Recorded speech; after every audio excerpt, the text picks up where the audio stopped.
I'm here on the job site with Dale, who's a framing contractor. Hey, good morning. Dale traded up to Geico Commercial Auto Insurance for all his business vehicles. We're here where he needs us most. Yep, they sure are. We make it easy for him to save on all his insurance needs, all in one place, with coverage that fits his business and bottom line.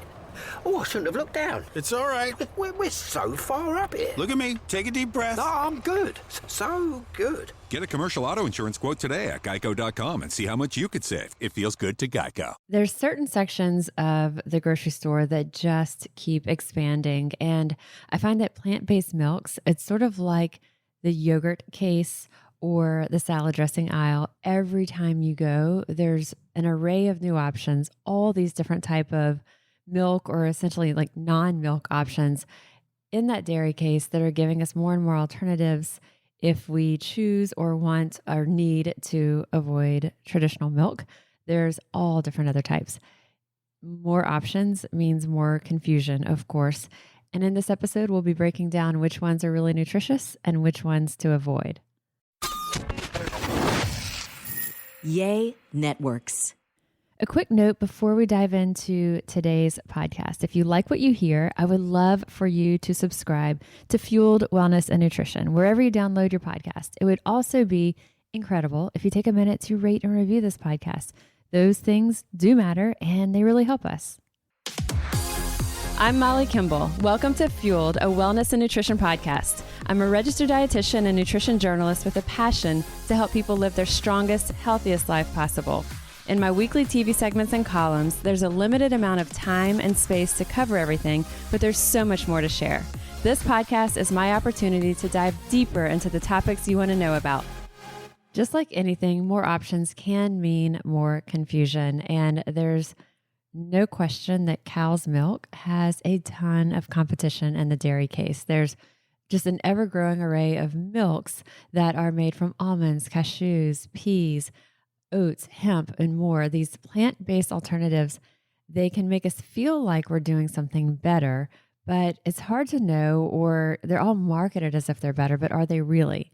So the answer is complicated, and the answer just sort of is also, I don't like this answer because I really like things that are kind of a definitive, but in this case, often the answer of which is best truly is, it depends.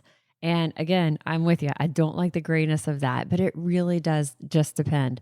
I'm going to be sharing with y'all 3 of my top current favorites, 3 favorites right now on shelves that they're very different from one another. And so depending on what your needs are, what you're looking for, one of these 3 items can probably fit the bill. So going back to that question of like, which is best as far as plant-based milks, it depends. The 3 I'm going to share with y'all are very, very different from each other, but can kind of fit into the categories of whatever someone might be looking for.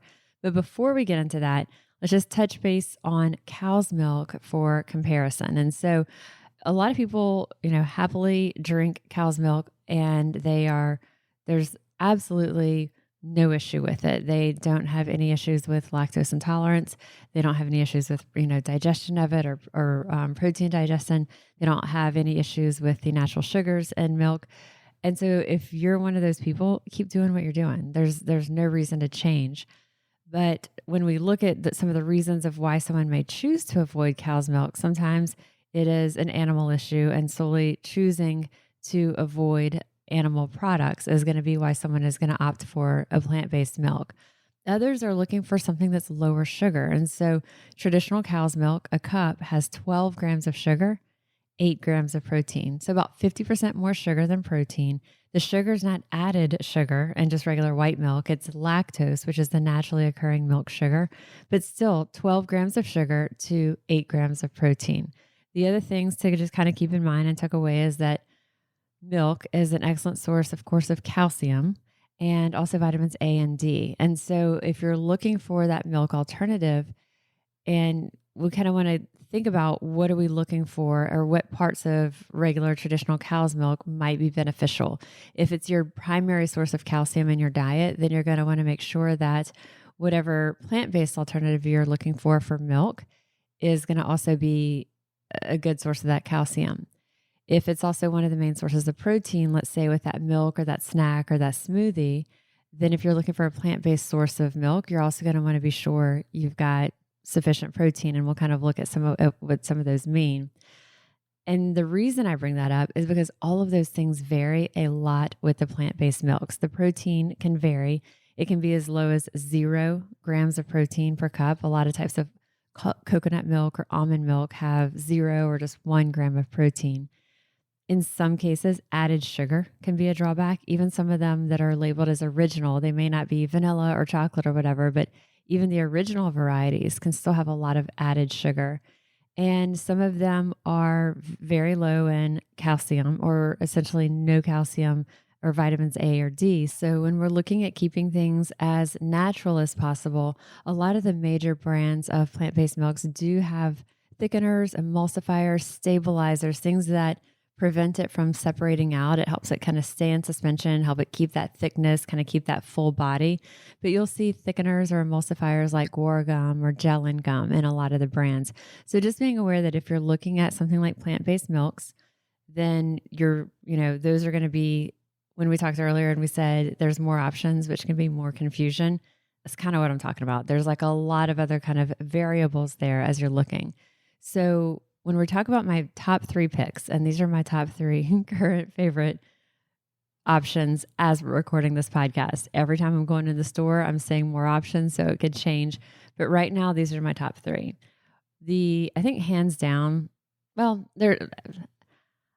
I go back and forth. I would say hands down, Ripple. It's a pea protein milk, and it's to me, this is my favorite for just kind of a across the board option. If we're looking for something that is the most similar to regular cow's milk in terms of protein, it has 8 grams of protein per cup.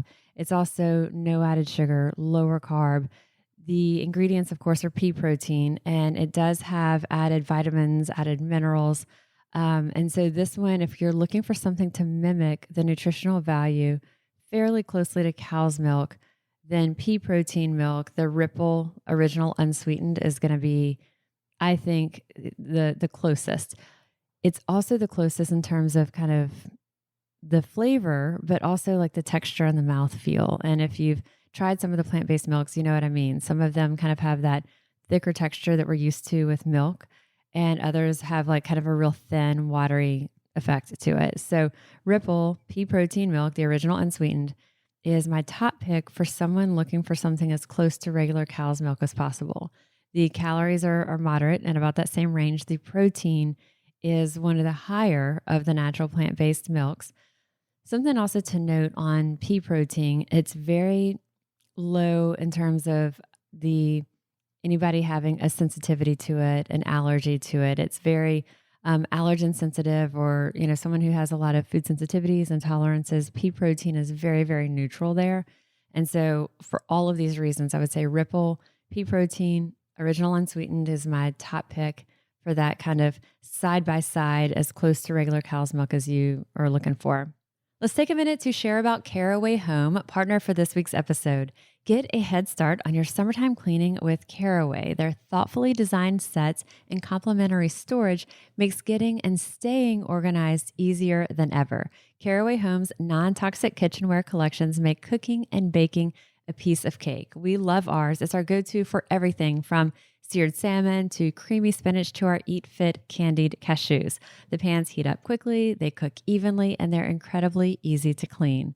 With our exclusive discount, you can now save on the full suite of Caraway products, including their famous non-toxic cookware set, also Caraway's food storage tea kettle, and many cookware. Visit carawayhome.com/fueled to take advantage of this limited time offer for 10% off your next purchase. This deal is exclusive for our listeners, so visit carawayhome.com/fueled or use promo code FUELED at checkout. Caraway, non-toxic cookware made modern. I'd like to take a minute to share about Nutrafol, one of our sponsors for this week's episode. Y'all have heard me say it before. When it comes to skin and hair care, I'm a huge rules follower, very consistent. I follow the specific recommendations of my dermatologist. So when I'd first heard about Nutrafol, I had reached out to get her feedback on it. What did she think about it? She said that not only does she recommend it to her patients, she also uses it herself. Nutrafol is the #1 dermatologist recommended hair growth supplement, clinically shown to improve thicker, fuller, healthier hair from the inside out. Nutrafol supports healthy hair growth from within by targeting the 5 root causes of thinning: stress, hormones, environment, nutrition, and metabolism. It is possible to grow thicker, healthier hair and support our show by going to Nutrafol.com, entering promo code FUELED to save $10 off your first month's subscription. This is their best offer anywhere. It's only available to U.S. customers for a limited time. Plus, free shipping on every order. That's $10 off at Nutrafol.com. That's spelled Nutrafol.com, promo code FUELED. The next I would say is keto milk, and this is spelled a little bit different. It's MYLK, keto milk. The company that produces this is called Moo-ve, and per cup, it's about 70 calories. Here's the thing about this one. It's very low protein. It's also 0 carbohydrate, 0 sugar. It's only 1 gram of protein because they're going for that keto approach. It's got 7 grams total fat from things like coconut cream, MCT oils, coconut oils. So all plant-based fats in there, but it's primarily fat, no carbs or sugars, and only 1 gram of protein. So in true keto fashion, it's low carb, also low protein, making it that keto friendly. So the keto milk by Moo-ve, I like for a person who's truly looking for, it's very like full bodied, like regular cow's milk is. It does have added calcium, added vitamin D. And so this is in very small amounts of pea protein. But it also, when we're looking at the fats in it, we're looking at plant-based fats. So it's full-bodied. It has that texture. It's very still creamy and appealing to someone who wants those qualities of milk. But if someone's looking for something that's really lower carbohydrate, this can be a good option. They have regular. They also have a vanilla or chocolate that are all actually, I'm sorry, I don't think they have a regular. They have a vanilla and a chocolate that I've tried that are all keto. And so again, the low carb effect of this, also low protein, and the fats being primarily are all plant-based fats and not having any animal fats in here. If someone is going keto, a lot of times we'll recommend to go more of a plant-based keto approach. And so this would fit that bill. So if someone is doing keto and they're doing heavy creams and things like that, heavy whipping creams as part of their approach to keto, something like this could be an alternative for them. And so it would give them that creaminess, but again, plant-based.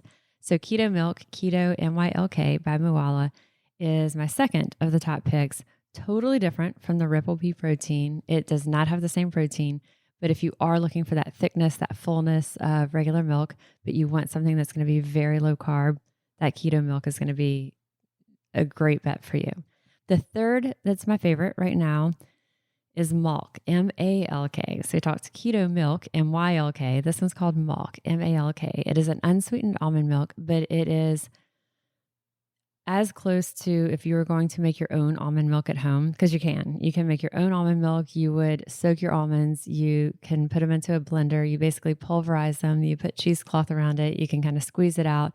You would make your own, basically you're pressing the liquid or essentially the milk from the almonds. And so Malk is pretty much as close to the ingredients as if you were doing this at home yourself. So the ingredients are water, organic almonds, and pink Himalayan salt. That's it. And so it is very, very simple ingredients. It's very, it's about 6 grams of fat, about 3 grams of carbs, no sugar, 2 grams of protein. So lower carb, very low carb, also low protein. The texture of it is thinner, so it doesn't have any of those thickeners or stabilizers we talked about. So the texture of it has a thinner texture. It also separates out because it doesn't have any of those emulsifiers or stabilizers added. Who I really love Malk for is the person who says, I want nothing besides like the bare minimum of what needs to be in the food in here. Also, especially like when our dietitians at Osher Fitness Center, when we're working with clients on food sensitivity testing and we are introducing specific foods in, say they are, we know that they tolerate almonds well.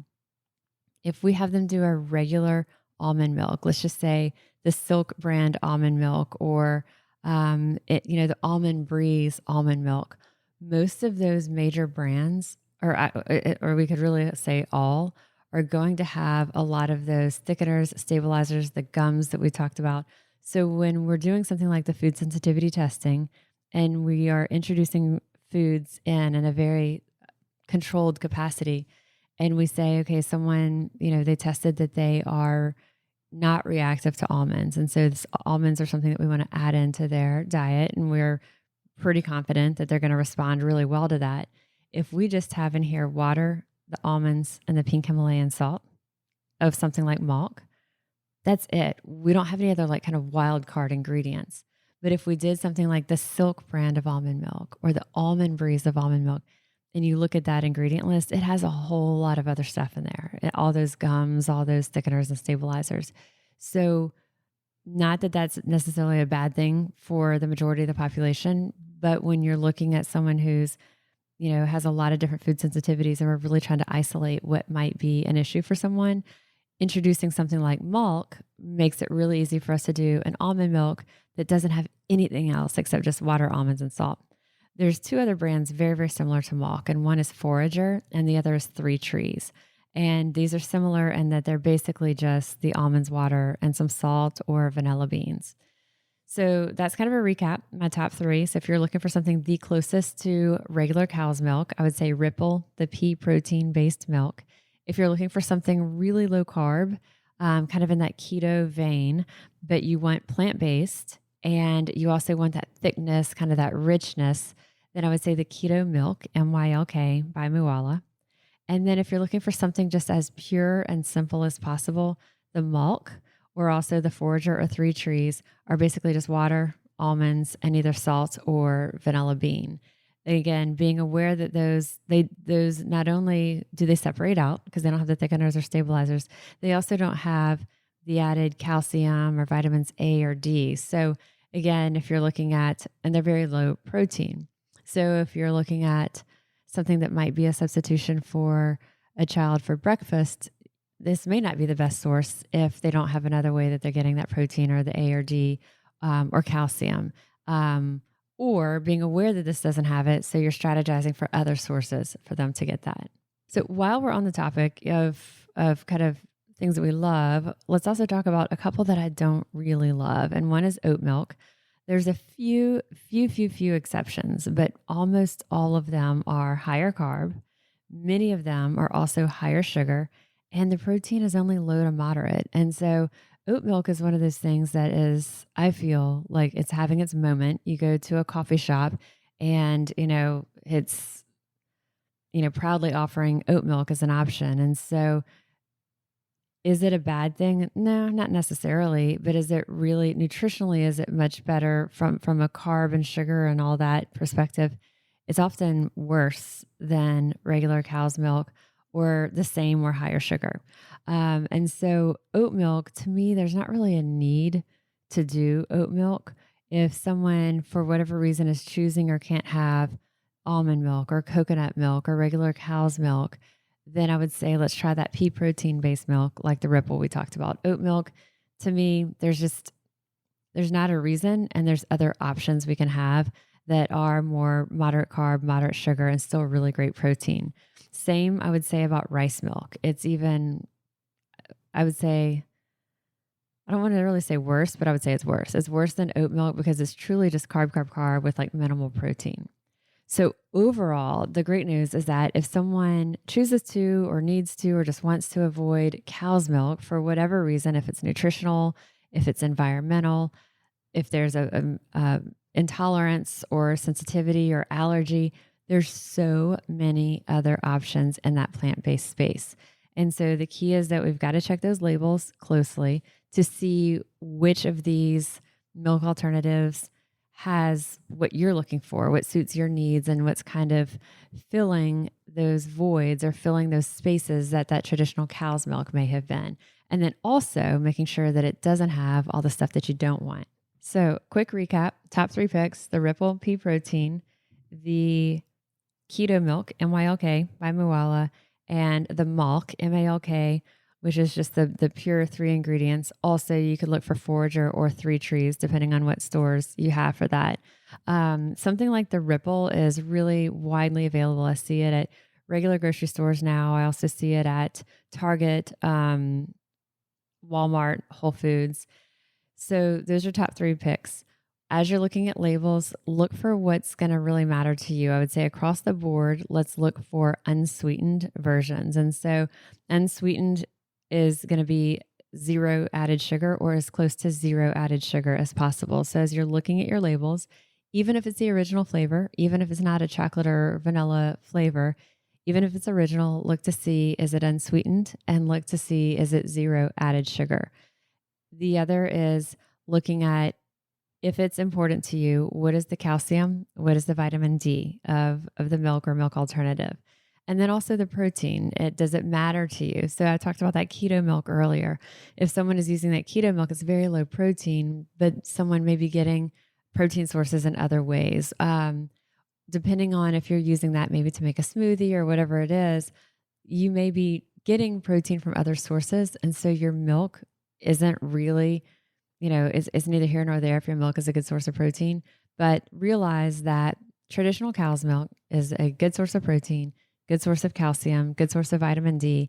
And if those things matter and that's the primary source of where you're getting it, then look for those in your plant-based milks. And if you choose a plant-based milk that doesn't have these, make sure that you're seeking out other food sources that do have these. I'll also link in the show notes of the episode to an interesting report in the Journal of Science. It's from a couple of years ago, but it's an interesting comparison that compares basically cup for cup of milk of dairy, oat, soy, almond, and rice milk. And it breaks it down to how much does it heat up the planet? Basically, how much carbon dioxide equivalents does it produce? What is the land use required to produce it? And then also, what is the water use?